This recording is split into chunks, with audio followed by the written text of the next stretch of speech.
Is Blue Beetle a good start for the DCU? Let's talk about it.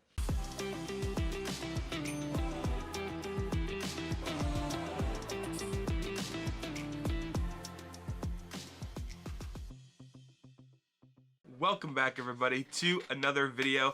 Today we are going to be talking about Blue Beetle. I actually posted my quick out of theater reaction last night, so if you want to go check that out quick, just as like a quick thought before we actually talk to some spoilers here. But yeah, I overall really enjoyed it. I mean, I'm obviously going to talk a lot more about it here in a second, but if you are new here, consider hitting that subscribe button, letting me know that you guys enjoy the content that we put out here. And if you're also new, consider checking out some of my other movie reviews. I do them quite often, so there's plenty to choose from. And yeah, without further ado, let's get into the review. So let's talk about the bad for a minute.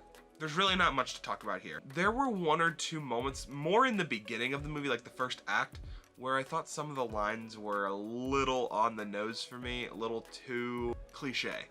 A lot of things that they say in these solo superhero movies, and maybe that's just because, you know, we live in a very comic book age kind of time right now, where there's a lot of comic book movies coming out. But I don't know, just some of the things that they said in the very beginning of the movie were a little on the nose for me. And the next thing I want to talk about is Victoria Cord, which was like your main bad guy kind of lady. She kind of played like the same role that Yellow Jacket plays in the first Ant-Man, as to where like she just is the bad guy that we're not supposed to like. Only this time she actually has like a henchman, being Carapax, but she kind of just plays that role of the person that we're not supposed to like, that's like the lead of the company, and is like causing harm on people to get what she wants. And we've seen this kind of thing before. I will say though, there's something I do want to talk about in my mixed part of the review that didn't make me hate her character as much, but still a little bit. So let's get into that part of the review. So now with the mixed part of the review, there's a couple things I do want to say. The first thing is that Victoria's niece, the one who we get to spend the whole movie with, Jenny, I loved her character. But what I loved most about her is that we were able to take a character that, even in the end, I really still didn't care that she died. But she had this like kind of almost slight bond, not bond, but like relationship with her aunt, and she was just kind of trying to like get inside of her head, and they kind of kept going back and forth about who was right, and there really wasn't that much to talk about. They were just mad at each other, who was right, who was wrong, and that's kind of what it was. But they did exchange a few lines in there where it was like, oh, okay, this is actually like making me like the character like a little bit more. So it was nice to see that. Probably my biggest thing about this movie when it comes to my mixed part of my review is just a lot of times in these like first solo origin superhero movies, you get a lot of common tropes. For example, when we got Spider-Man Homecoming, it was just all about like him getting the new suit and him learning all of this stuff. In this movie, you still get that, but there's one scene in particular where he just kind of like takes off and he goes into orbit, and then he kind of just like flies around and does his thing. They make it like one whole big scene where he like cuts the bus in half and he's like learning what his powers are. But after that, like, although he's not sure if he wants to accept it or not, it's not like, for me, that part's just annoying, because we get that in every superhero movie of like the character just like, oh, we gotta learn how to use a power. And I get they have to do it, but it'd be cool if they could find like maybe slightly more creative ways to do it. I think that would be really neat. For example, one of my favorite ways that they've done it is in Shang-Chi. He wasn't a master of the 10 rings at first, but he learned how to use them and didn't just have to like fail after fail after fail. It's cool to see someone fail and, you know, get better at something, but there's different ways to do it. And I applaud this movie for finding sometimes slightly different ways to go about those like solo origin movie tropes that probably would have made the movie worse in my eyes. So definitely a good thing that they did that. Kind of going back into what I was just talking about, when Blue Beetle first gets his powers, they have this whole scene where he like takes off out of the roof, goes into orbit, and I kind of just described that scene before.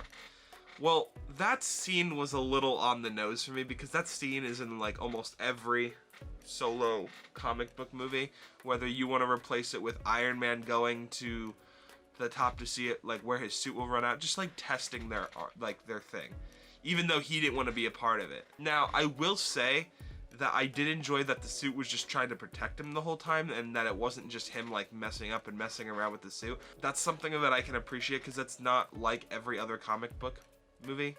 It's like it makes itself stand out a little bit more. But let's move on to the good part of this review. So probably one of my biggest surprises is that obviously I know we got Carapax in this movie, meaning in my theater he was known as the big robot mech guy who was fighting Blue Beetle. And I was thinking like the whole movie they're like, oh, they're not gonna give him any backstory. They're just gonna make him the guy that fights Blue Beetle because he has to. They're not gonna give him much of a backstory. But little to my surprise did I realize or saw when Blue Beetle, you know, was beating him up and stuff, and the Scarab shows him that like the life that he's been through of being abducted at a small age and being forced to do all of this stuff. And you know what? They didn't have to do that. They did not have to do that. And I applaud them a lot for giving a character that almost no one really knew, and somewhat our main villain, giving him a little bit of a backstory and giving him some character before they finished him off. I think that was really smart. And it makes it more memorable because now he's just not just another character. You know, he has a little bit of that backstory. Not a lot, but just enough, you know? The next thing I want to talk about is probably one of the things I kept talking about on my ride home from this movie with my friend. This movie had a $120 million budget. That's less than some of the MCU Disney Plus shows. And this movie, in my opinion, looks really good. I was nervous from some of the trailers. I was like, oh, this is gonna look really dumb.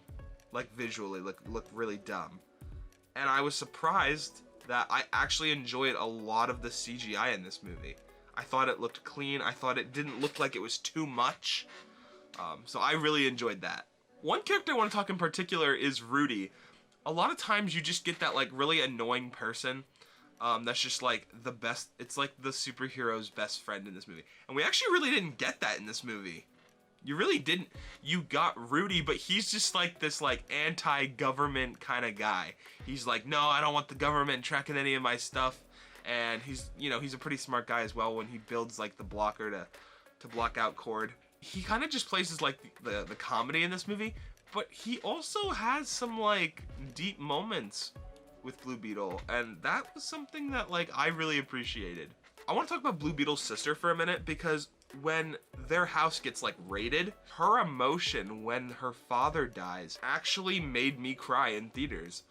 I don't know if it was just the fact that like before that point she was just kind of like the sister to our main character who liked to like slightly bully him a little bit and tease him, and she was very sarcastic. It seemed, you know, but in that moment you get to see her shell break down, and I'm so glad that they focused a little bit more on her in that part, because she was the one in the first place that likes to crack jokes all the time, and to see her hurt like that hurt me.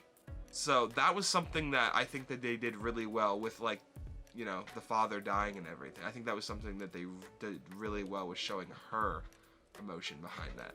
This movie had a pretty interesting score. There were moments where, like, if someone was walking down a hallway or when they were showing just different points where I would kind of like just tune out for a second and listen to the music that was playing, and I was like, I'm gonna have to look at this album on Spotify because this is actually pretty good. There were some moments where I was like, you know, this movie actually has a decent score, and I think that it was all original. Like, so I know some of them weren't original, but I know that there was definitely points where it was, yeah. So it was, needless to say, I was very impressed with whoever composed the music for this movie. I'll have to look that up then. One thing that it was really neat, when they go into the Blue Beetle lair and they find all like the gadgets and stuff, which was a pretty funny scene.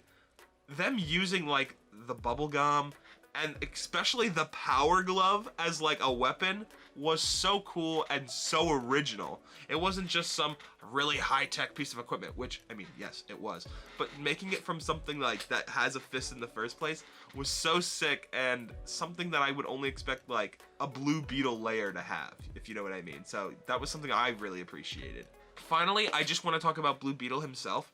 When he was fighting, he doesn't quite have like the quip that Spider-Man does, but he has his own like quip style, and he has his very much his own fighting style. So that was something that I thought was really well done. Like, he has his very own fighting style, and he mixes like martial arts kind of with like the technology and guns and blasters. So that was something, as someone who, you know, really enjoys Blue Beetle and his character, I was glad to see that in this movie. So that pretty much sums up my entire Blue Beetle review. I was a big fan of this. I know I've seen that some people are kind of on the fence about it. I'm someone who really enjoyed this movie, and I encourage you to go see it for yourself.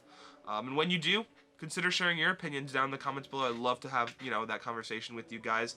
And until next time, guys, I'll see you in the next one. Peace.